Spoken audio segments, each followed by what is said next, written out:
Deuteronomy 1:1. These be the words which Moses spake unto all Israel on this side Jordan in the wilderness, in the plain over against the Red Sea between Haran and Tophel and Laban and Hazroth. So in the very beginning of the book of Deuteronomy, Moses speaks to all Israel. He said these be the words that Moses speaks to all Israel. And describing the location in the wilderness where he's speaking the words. Alright? So let's go back to verse.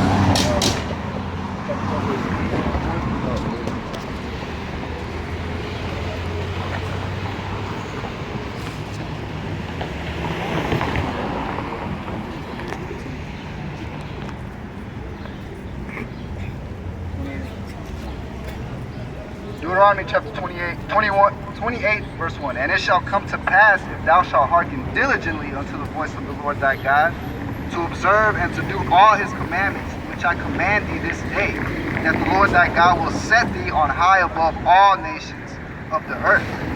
So here Moses is saying to the Israelites, if y'all listen to these words, the Lord is gonna set you on high above everybody, right? So what's the opposite of this? Exactly. So if we don't listen, what's gonna happen? It laughs, right? Verse 15. Verse 15. But it shall come to pass, if thou wilt not hearken unto the voice of the Lord thy God, to observe to do all his commandments and his statutes which I command thee this day, that all these curses shall come upon thee and overtake thee. So just like he said, he's going to put us on low. He said, if you don't listen to these words, all these curses are going to happen to you. Right? So we're going to read some of the curses that took place. That's going to help us identify who these people are. 37. The book of Deuteronomy, chapter 28, verse 37. And thou shalt become an astonishment, a proverb and a byword among all nations, where the Lord shall lead thee. Read that one more time. The book of Deuteronomy, chapter 28, verse 37. And thou shalt become an astonishment, a proverb and a byword among all nations, whether the Lord shall lead thee. So the Lord said he's going to lead us into all these different nations. And you're going to become an astonishment, a proverb, and a byword, right? So what's an astonishment? When you're astonished, what does that mean? Surprise, right? So in all nations where you go, people can be surprised when they look at you, right? What's a proverb? A proverb is a wise saying. So what's a wise saying they say about blacks and Hispanics? I'll give you an example. If you want to hide something from a black man, put it in the book.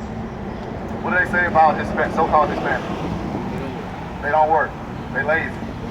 And they always working. It's some other proverb about our people, right? Yeah. And what's a byword? Nigga. Exactly. Nigga, Latino, Hispanic, Native American. These are words called outside of our biblical name, right? Verse 48.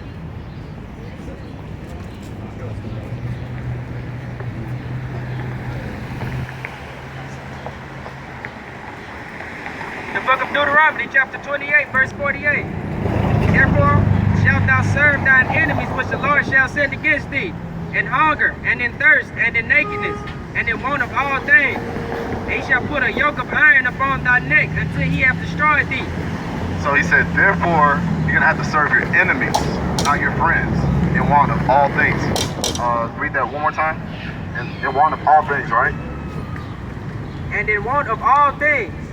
And he shall put a yoke of iron upon thy neck until he have destroyed thee. So who put the yokes of iron upon our necks? The people when we were enslaved by the so-called white man put the yokes of iron upon our necks. We're the Israelites, we're not the blacks. Black is a color. The so-called white people are the Edomites. They're very disrespectful. You know, they'll say things and we're coming straight out the Bible. Read it one more time from the top.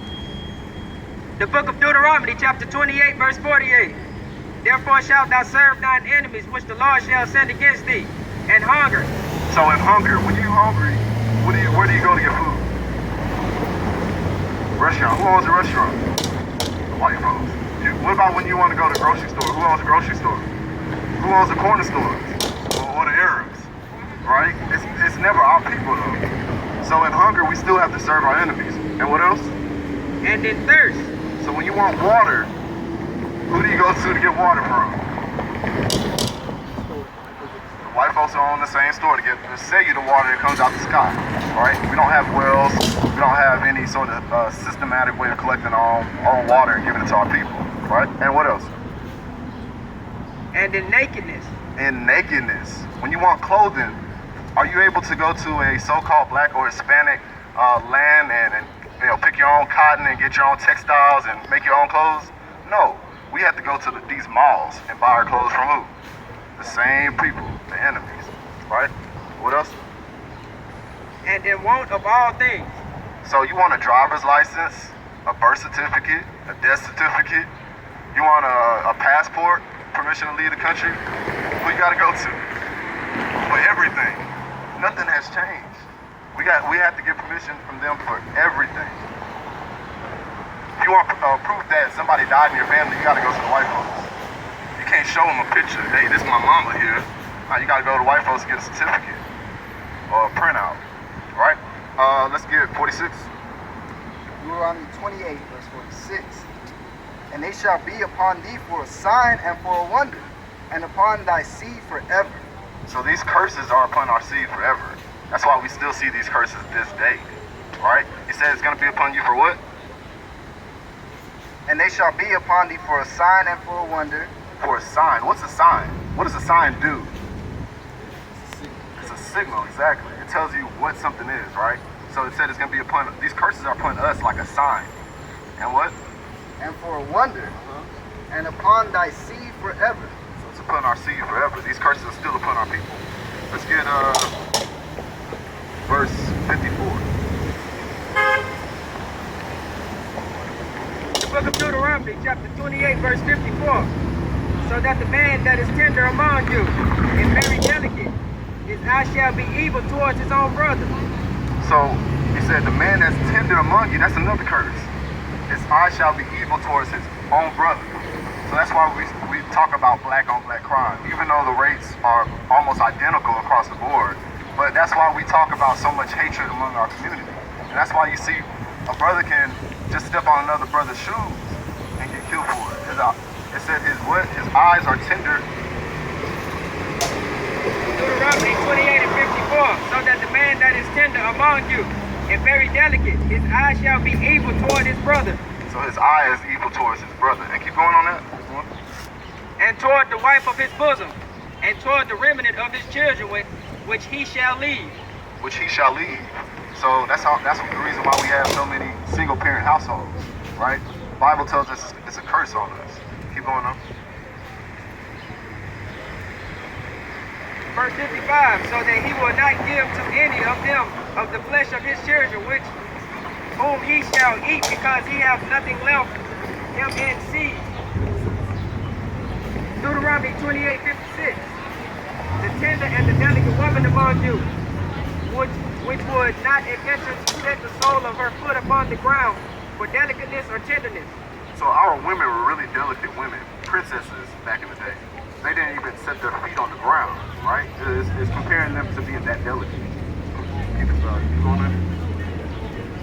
Her eye shall be evil toward the husband of her bosom, and toward her son, and toward her daughter, and toward her young one that cometh out from between her feet, and toward her children which she shall bear. For she shall eat them for want of all things, secretly in the siege, and the straitness wherewith thine enemy shall distress thee in thy gates. So this is talking about our women, how they treat the men and the children in their lives, right? Give me 64. Deuteronomy 28, verse 64. And the Lord shall scatter thee among all people, from the one end of the earth even unto the other, and there thou shalt serve other gods, which neither thou nor thy fathers have known, even wood and stone. And among these nations shalt thou find no ease, neither shall the sole of thy foot have rest, but the Lord shall give thee there a trembling heart. So here is one of the nations where we were scattered to, right? And he said there we would have to serve other gods, even wood and stone. So you'll see the wooden cross of Catholicism and all these Christian churches. You'll see the rock of Islam, where they go and worship in Mecca. They walk around that rock. It really is a meteorite, and they worship these other idols. So this land it's showing you how we're still cursed because we're still following under these generational prophecies. Right?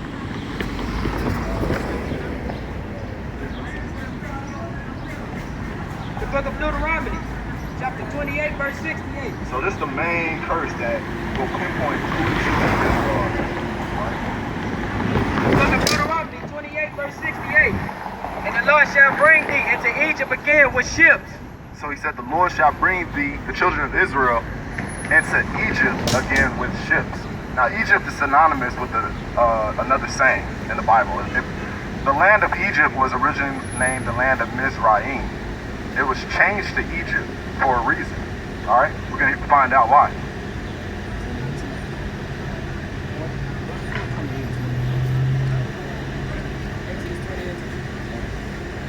Exodus chapter 20, verse 2. I am the Lord thy God, which have brought thee out of the land of Egypt, out of the house of bondage. So he said, I brought you out of Egypt, out of where? Bondage. Egypt is synonymous with bondage, slavery. That's right. So now we know what Egypt is talking about. Let's read that again in 28. The book of Deuteronomy, chapter 28, verse 68. And the Lord shall bring thee into Egypt again with ships. So he said, the Lord shall bring thee into what? With ships. Slavery with ships. Who went into slavery with ships? Say so-called blacks, Hispanics, and Native Americans went into slavery on ships. All right, keep going. And the Lord shall bring thee into Egypt again with ships.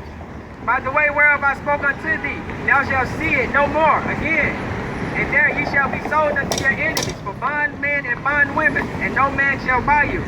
So he said, we're going to be sold to our enemies for slave man, bondman, and bondwomen.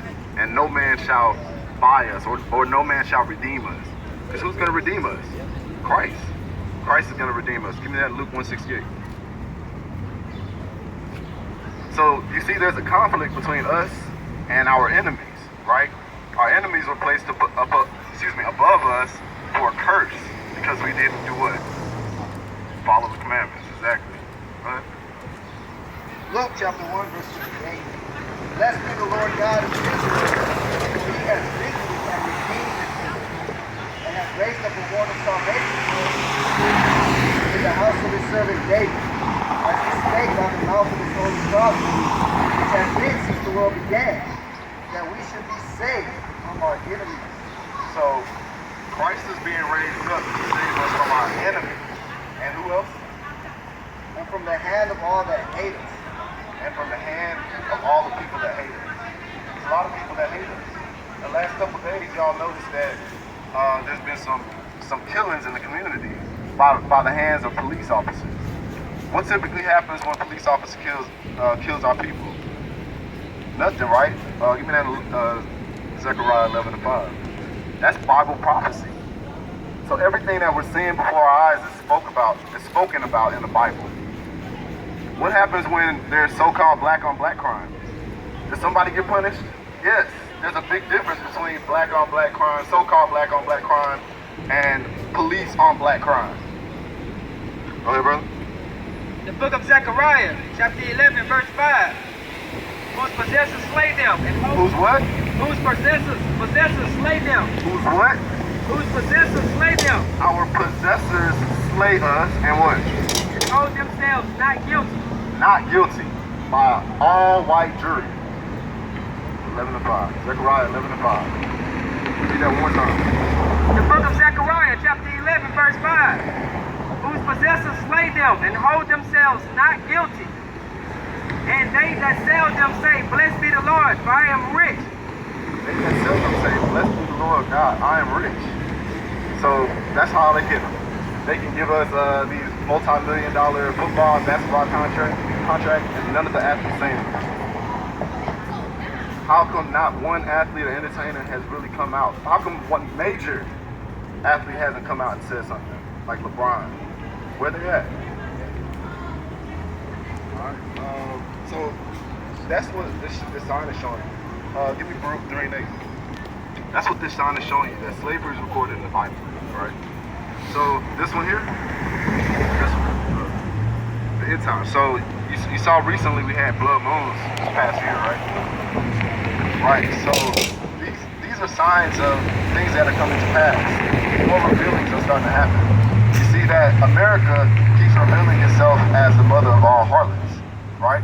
America keeps showing herself who she truly is.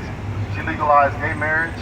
You know, they're pushing gun control laws for a push of martial law. They have a lot of so-called conspiracies taking place. They're right in front of our face. You can look at the food, the GMO products that they're pushing. You know, it's from top to bottom, right?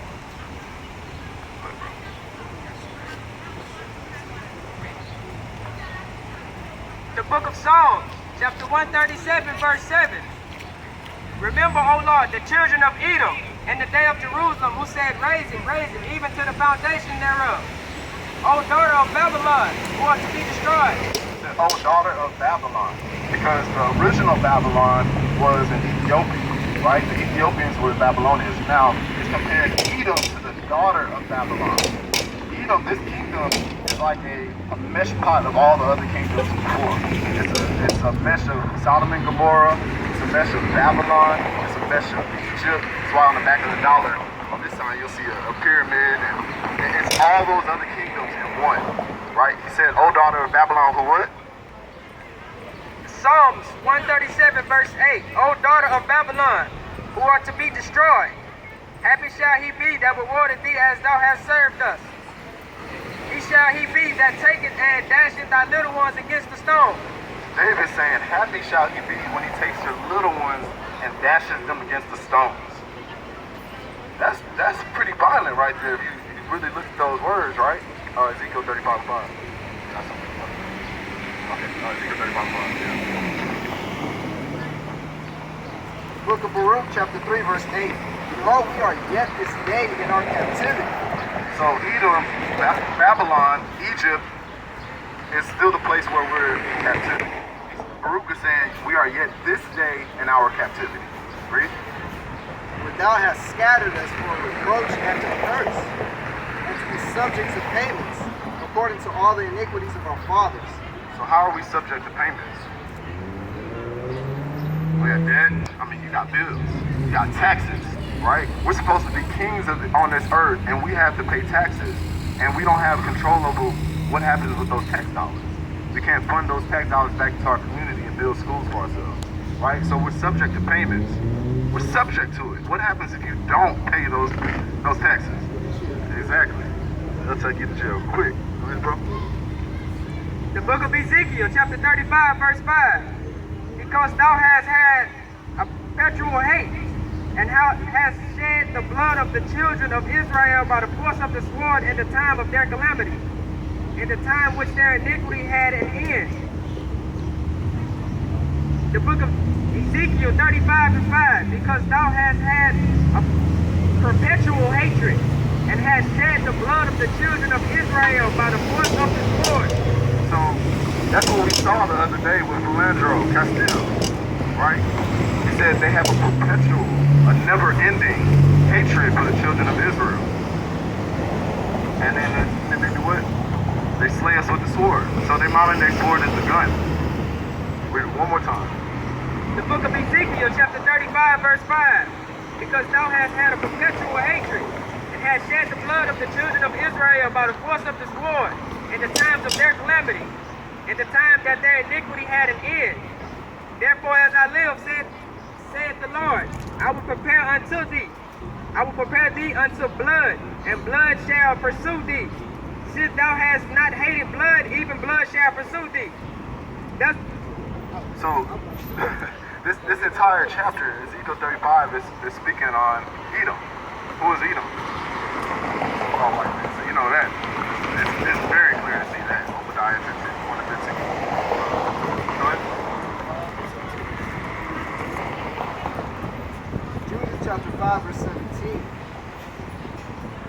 And whilst they sin not before their God. So it's saying, while we did not sin before God, read it one more time. And whilst they sinned not before their God, they prospered because the God that hated iniquity was with them. So while we didn't sin, we prospered. And God will be with us. And what? Go But when they departed from the way which he appointed them, they were destroyed in many battles very sore, and were led captives into a land that was not theirs. So when we didn't listen, he said he was going to do what he did. He did not lie on his word, right? This book was written way, way, way before the so-called slave trade. Keep going on. And were led captives into a land that was not theirs, and the temple of their God was cast to the ground, and their cities was taken by the enemies. But now are they returned to their God, and are come up from the places where they were scattered, and have possessed Jerusalem, where their sanctuary is, and are seated in the hill country, where it was desolate.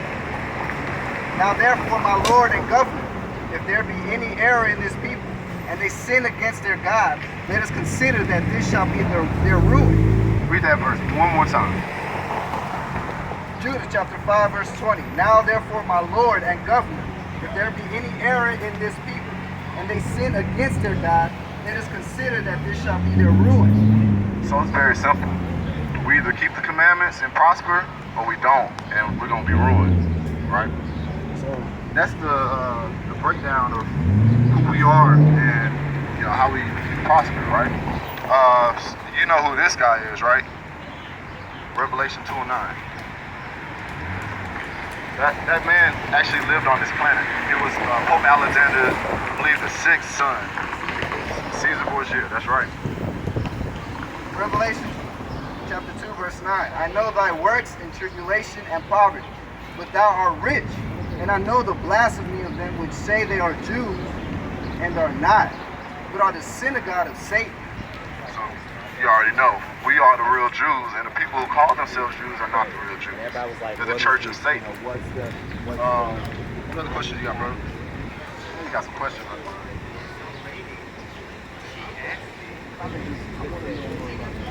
For the prophecies.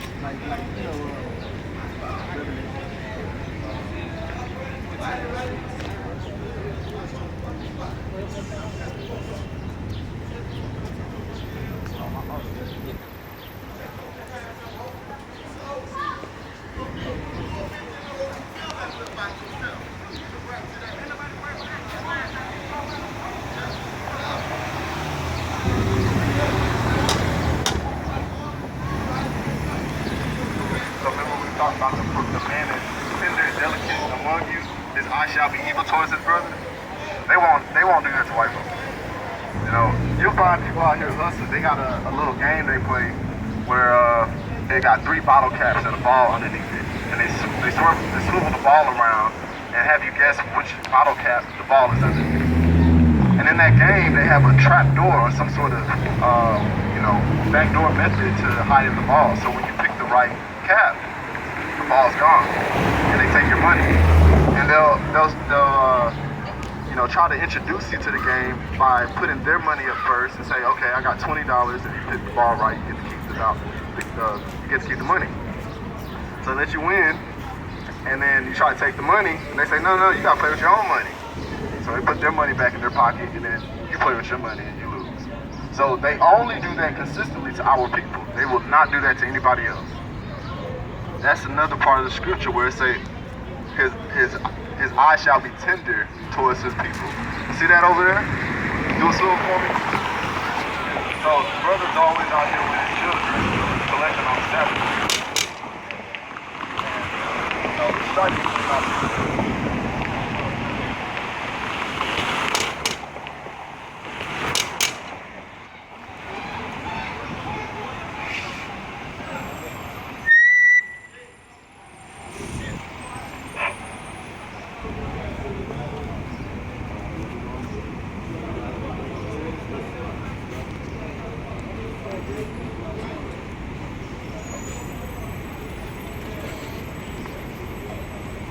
Deuteronomy chapter 28 verse 28.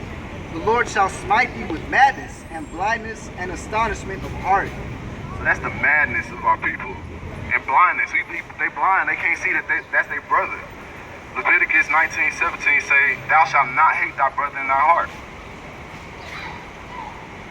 When they hate your brother, that's like being a murderer. Right? Give it a shot.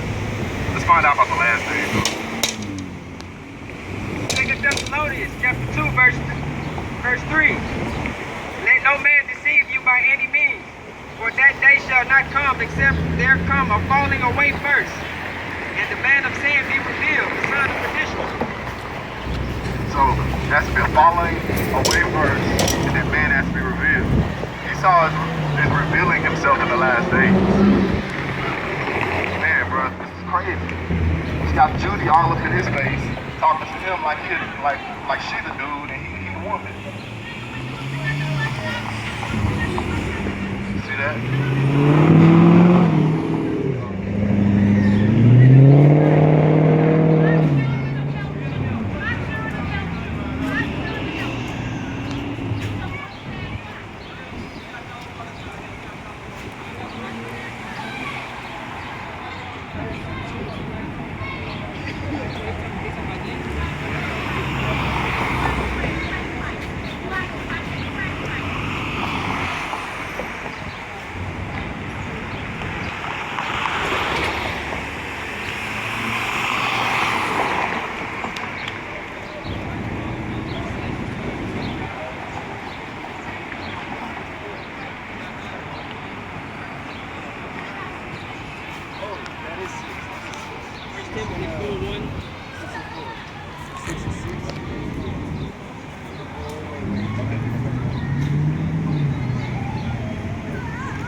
There's a lot of wickedness taking place right before our eyes.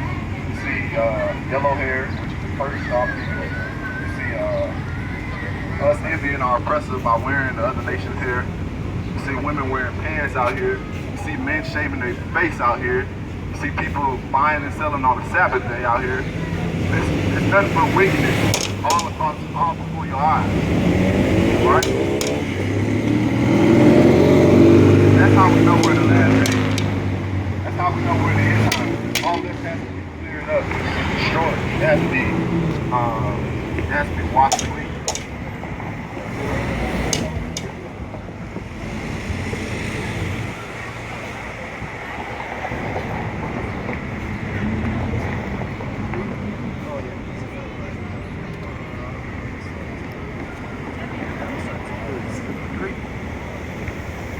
Timothy chapter 4 verse 3.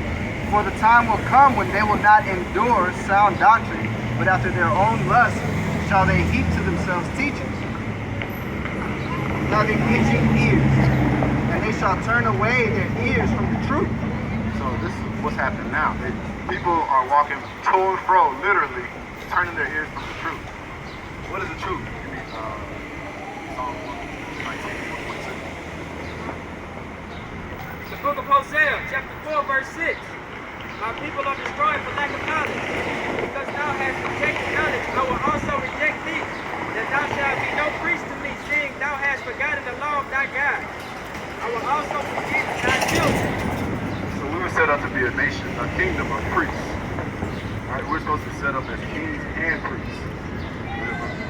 Let's find out what the truth is. Psalms 119 verse 142. Thy righteousness is an everlasting righteousness, and thy law is the truth. So what's the truth? The law. The laws of God is the truth. So people are turning their ears from hearing the laws of God. We tell them that they're not supposed to be buying and selling on the Sabbath day. They turn their ears and continue to go into the mall and buy and sell on the Sabbath day. Now, with the moons, the prophecies, these were mainly pertaining to what took place last year. You can see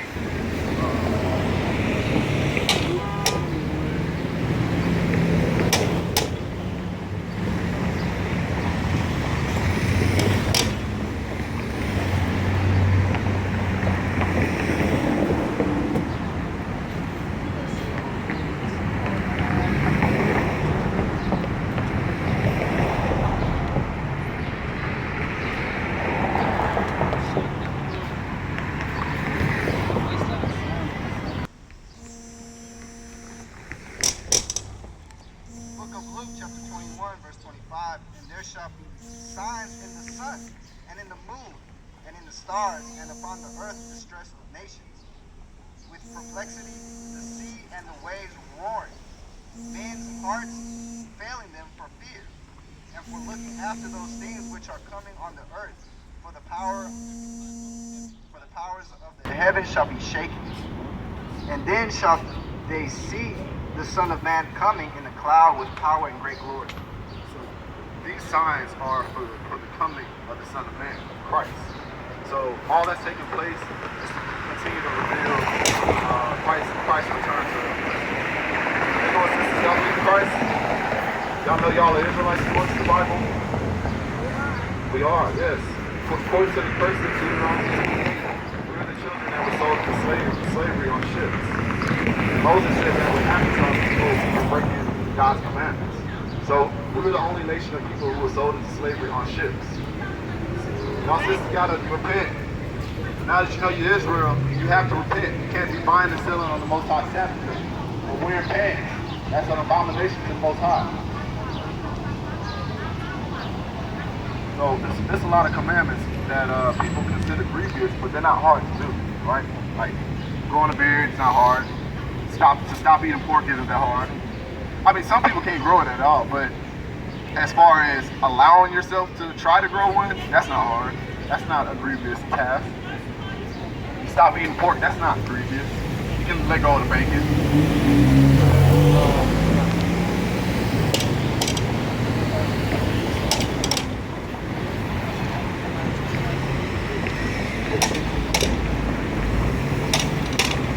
Book of Luke, chapter 21, verse 28. And when these things begin to come to pass, then look up and lift up your head, for your redemption draweth nigh. So our redemption is getting close. Like what you're seeing on TV with all these killings and our people getting shot by police in the streets, that's part of prophecy. I want to show you Wisdom of Solomon 14.